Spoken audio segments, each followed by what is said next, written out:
Today I am in Zion Cemetery. I am in Dorchester County, Maryland. I am in the northern part of the county. This is the area I would probably say this would be just outside of Williamsburg, Maryland. It's probably got a Hurlock address. I am not positive on that, the way they do some of the postal things today. It's just a little like farmer type cemetery. Locals have been buried here. I looked it up. There's actually over 100 graves here. Looks like it's seen its better days. You can see some of the headstones have been broken off there. Looks like it says Roman, and on the bottom here, I can put together. I'm assuming this is his wife, maybe, or his daughter. It says Susie. I believe the last name, as I tried to put it together a while ago, is Corcoran. There's quite a few of those in here, which is a local name to this area. I am on Skinner's Run Road, exactly where I'm at. It's just about a couple hundred yards where Skinner's Run Road and Hubbard Road intersect. As you can see here, this is still an active cemetery. Some Cohees here.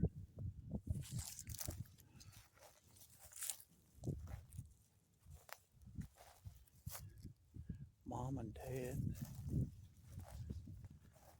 Looks like a family of Hubbards here.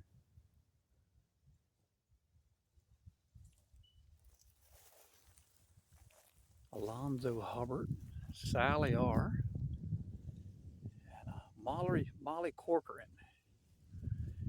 And there's an MC on this little stone here, which I would assume to be a child. Back in that day, they tended to make the stones very small for children, which they don't really tend to do that quite as much anymore. As you can kind of get a view here, I am filming this February the 4th of 2023. It is about 25 degrees out. Just a light wind.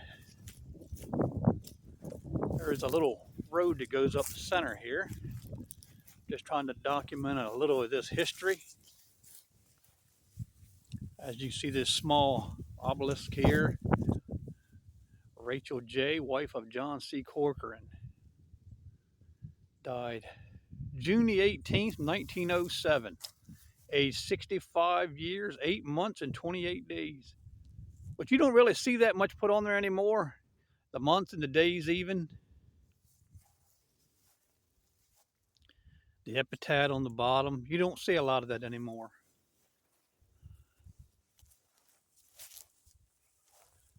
Velma Payne, 1907 to 1967. Russell Wheatleton. Evidently he was a veteran. They have a flag in front of his grave there, and as well as this one here. Willen. There are several other smaller graves in the back here. There is a house close to this on one side, so I don't want to go over too far.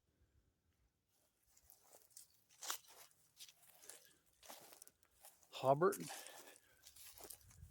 All these are local names that are still prominent in the area.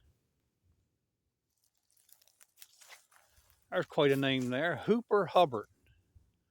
Born 1805, died in 1894. 88 years, 9 months, and 26 days. Martha, his wife.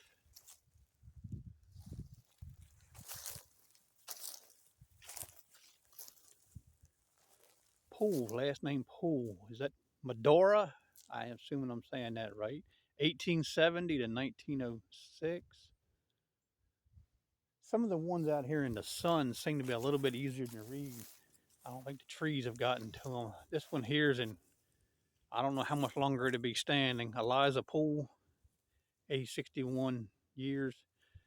It's just about ready to fall over. Family of pools here. Looks like some children behind them.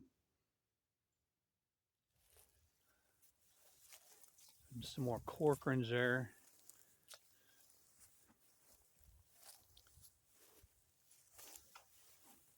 See, I don't want to miss these on the front row here. Right along the lane here as you come in, Corcorans. Here's a obelisk here. Koi. A lot of these names that I'm reading here, I'm recognizing them as some of the farm families of the area. There's still some in this area of these names.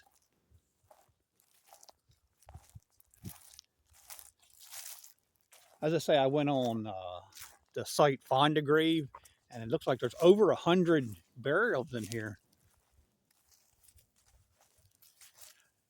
I have seen a couple. I'm going to go back to this one stone here.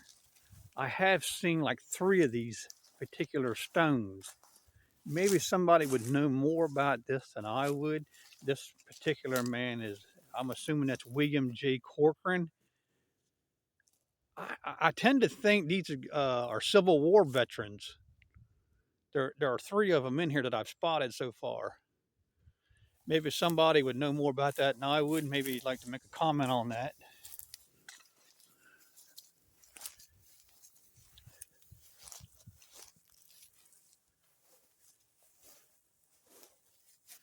There's a William T. I'm not sure if that says Robinson. Maybe the camera's bringing it in. The sun is right on it, so I am not positive on that. I did not bring anything, a brush or anything. I don't want to damage the stones in any way. We've had quite a bit of wind here, so it looks like some of the flowers and stuff are strewn about.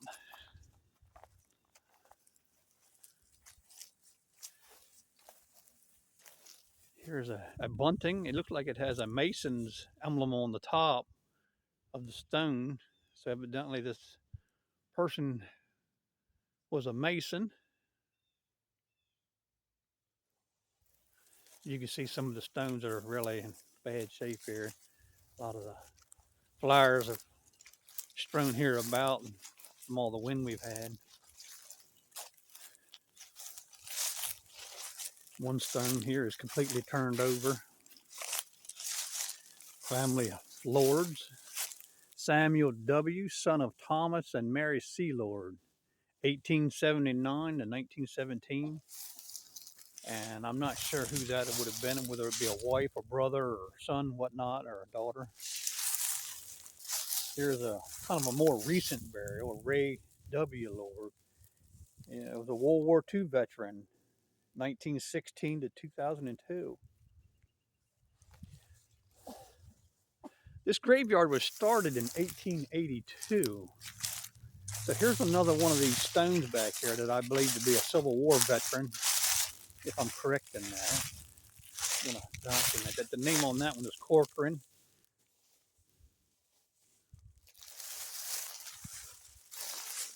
I'm not sure of the relation without getting down there a little bit closer. I didn't bring a black light with me or anything to try to take the ultraviolet rays out of it. But that seems to be a Corcoran there, and this seems to be the name what I can make out of it here too, a Corcoran. They're kind of out here in the edge of the woods a little more. They're kind of tucked in here, which the woods over the years has probably creeped out more than it was initially.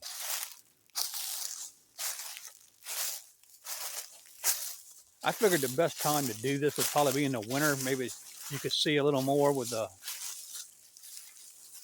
leaves not being so coming out so much in the bushes and whatnot.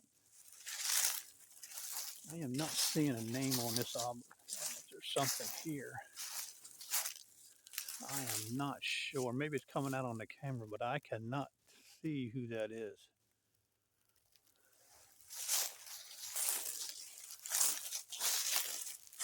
There's a Henry Horn, 1885-1910, young man, 25 years old. From my research, I found that there was a family of Horns that lived very close by here during that time, even though I found no information on this Henry Horn. I'm sure he was some type of relation to him.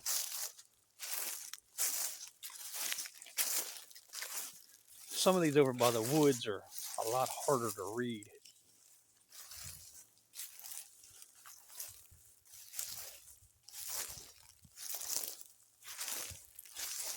Okay, here's the whole family back here of Whiteleys, which is a old name for this area. Been around for a long, long time in Dorchester County. Artera Whiteley, 1866 to 1931.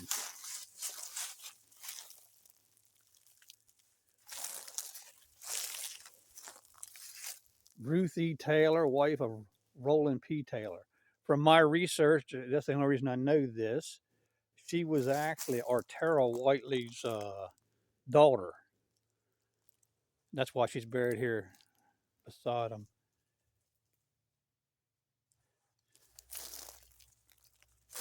And here is his Artera's wife, Nettie S. 1878, 1912. Only 33 years old. I just some from a lot of the records I found, I've seen a lot of the women that died like that, or they died in childbirth. We have a Mary C., wife of Thomas Lord, 1855 to 1903. And here is a older stone back here. I cannot read that at all without getting some better lighting of some sort. Let me see. We don't want to miss these in the front. Now, I know that's just the markers here. Okay, it gives you a little information here. It says over top of Artera's on the foot, it says father. And in front of Ruth Taylor, Ruth E. Taylor. I'm assuming that's what that stands for. And here is a Charles Whiteley, 1899, 1982. And I'm assuming this to be his wife, Wynne Whiteley, 1905 to 1994. Lived a long life. What is that, around 88, 89 years old? Charles Whiteley there, her husband. Looks like they have a crepe myrtle tree here. Of course, it's winter time, so it's kind of bare. I believe that's what that is, a crepe myrtle. All right, we have here, looks like a family of Lanes. Tillman A., son of James and, is that Elena Lane? 1869, 1891, a young man, teenager. He'd been 13 or 14 at the time. The epitaph at the bottom, which is hard to read without lighting. I don't know if it's coming through on the video or whatnot. There's a small obelisk here. Let me back up a little bit. It's right here by the crepe myrtle tree. James Lane. Let's see. Born, is that 1835? Died 1910. His wife is also buried right here. I'm not sure that I'm saying it right. Elena, Elena, wife of James Lane, 1850, 1936, with an epitaph at the bottom as well.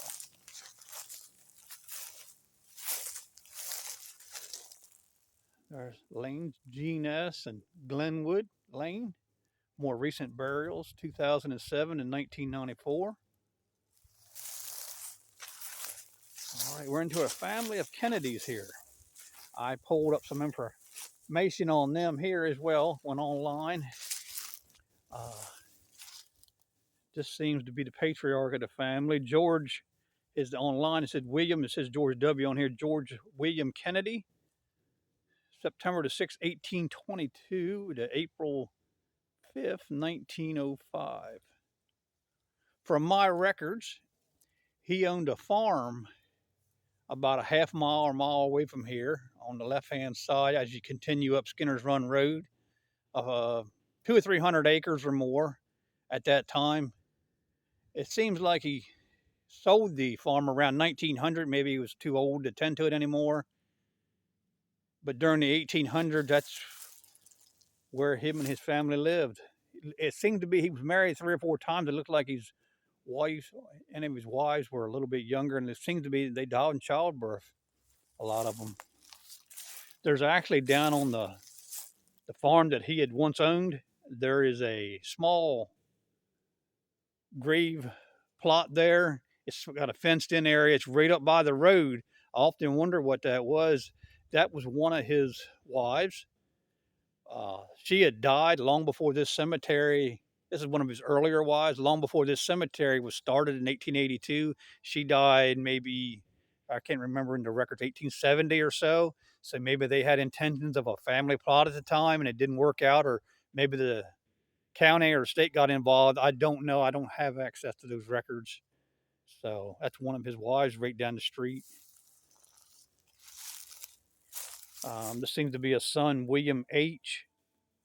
Kennedy, 1876 to 1890, 13 or 14-year-old son. Not sure what happened to him. Couldn't find any records. I found where he was born and things, but didn't tell me what happened to him and why he died at such a young age.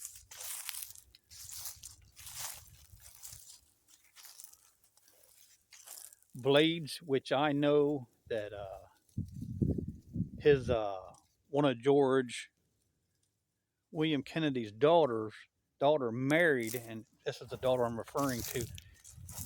She was a Kennedy, and she married a Blades, and I believe that's her husband here, Walter. And I am not positive on that name and exactly who that is, but it seems to be a son. I'm not quite sure how you say that name because it says husband of. I can read that.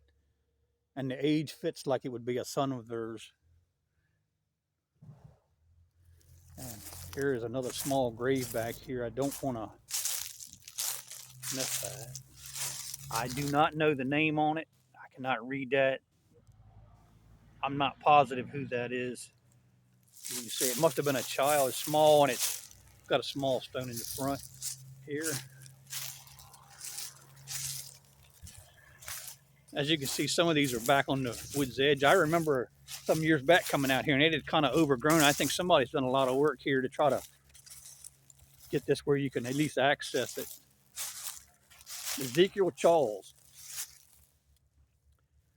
died 1911. And this is another Charles. So I'm assuming maybe it's his wife. Don't know. I notice on a lot of the older stones, they have a lot of more decoration than a lot of the ones nowadays. You can see here some of the things. It looks like some kind of thing here. Maybe it's representing heaven. I'm not positive. All that, maybe somebody would know more. You can see on Ezekiel Charles' stone, there's some, I don't know if the camera's picking up, there's some things there. It's kind of worn now. You can see on this side as well where there was right there. See that top, how these tops are on these? That's kind of different. They're kind of, I imagine that took quite a bit of time to do that. The top is kind of unique.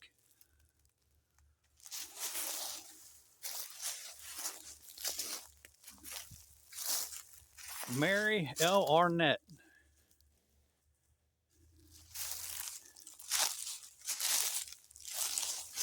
W. I think that's Carl. Yes, W. Carl Wright. I want to cover one last one here because I found it kind of interesting. Here, I don't even remember these. It must be some of these that were overgrown. Somebody did a lot of work clearing that. I think that says Farron's. Not positive. Here's the one I was referring to. I wanted to touch on before. Bortmas. John W. 1848, 1931, and Priscilla C. 1850 to 1930. When I was going through the records of this cemetery, this seems to be, they were reinterred. They have roots here in this area they were tied in, make a long story short, somehow with the Lane family and the Whiteley family that I just covered down there, somehow they were woven together. They had a farm over in Delaware, actually, and they were buried on that farm when they passed away. But somehow they were reinterred here. It doesn't give me a document exactly who did that, but because if you go on Ancestry or Find a Grave, you will see they had 20 some odd children spread out over quite a few years.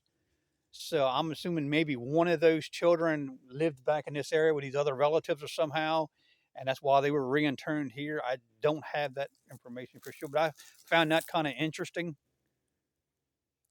Fortmas.